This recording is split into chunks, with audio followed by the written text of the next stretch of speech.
All right, fight fans, Naoya Inoue will defend his undisputed and Ring Magazine Super Bantamweight World Championship against David Picasso Saturday, December 27th in Riyadh, Saudi Arabia as part of Night of the Samurai, a Ring Magazine card. It will be available live and exclusive on DAZN worldwide.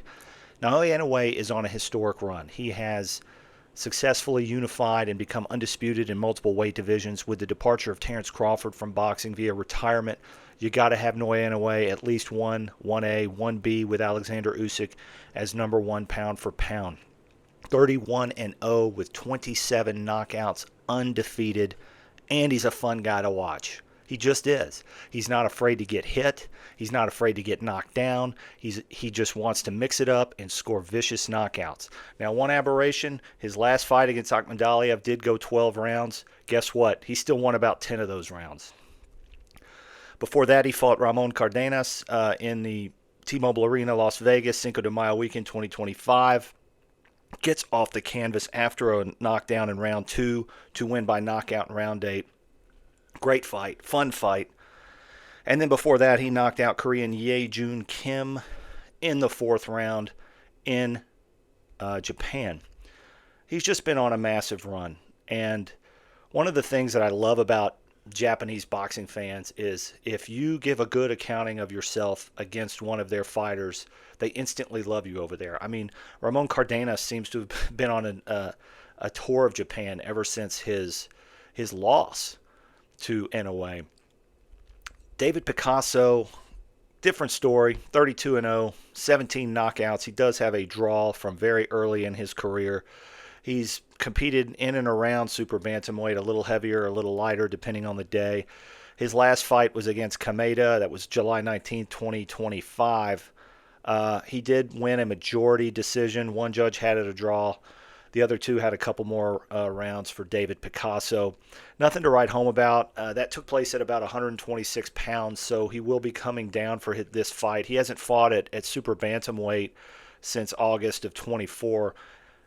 He's had one fight in 2025, 3 in 2024, actually a lot more than that, 5 in 2024. So he has been active, but all of that has been against very limited opposition. His fight before Kameda was against Cuello. That was at a racetrack in Tijuana.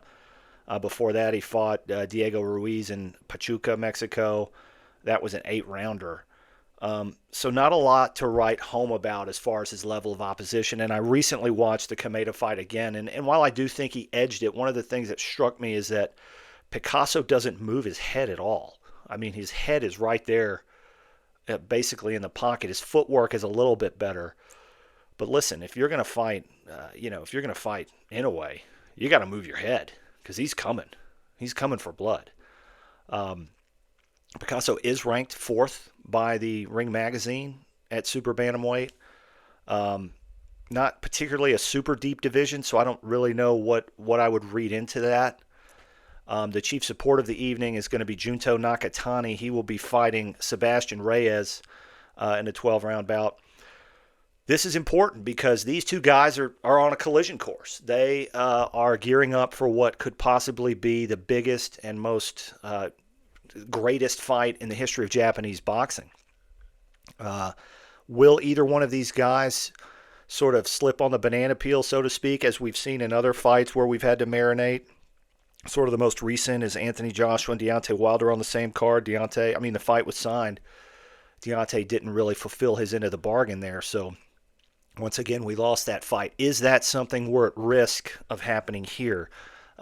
In my opinion, no. I think both of these guys always have immaculate preparation. They know what's on the line. They're fighting for Japanese glory. And in that culture, it's just tremendous. I was just in Japan a few months ago, and I was struck by how big Inoue was there. I knew it, but I didn't really conceptualize it till I got there and just saw fight posters everywhere. It was an amazing thing to see. I wish in the United States we could care about boxing like that. And for those of you who think boxing is dead, might be dead here in North America, except for Mexico. But you go to Japan, you go to Great Britain, it's thriving. It's thriving. So as far as my official preview and prediction, guys, I think Inoue is just going to be way too much for David Picasso. He's there to be hit. Picasso doesn't move his head. There'll be some feeling out rounds. I do think Picasso will go for it because this is a life-changing chance for him as well. But the Italian just isn't going to have enough. I suspect Inoue will score a knockout probably between 4 and 6.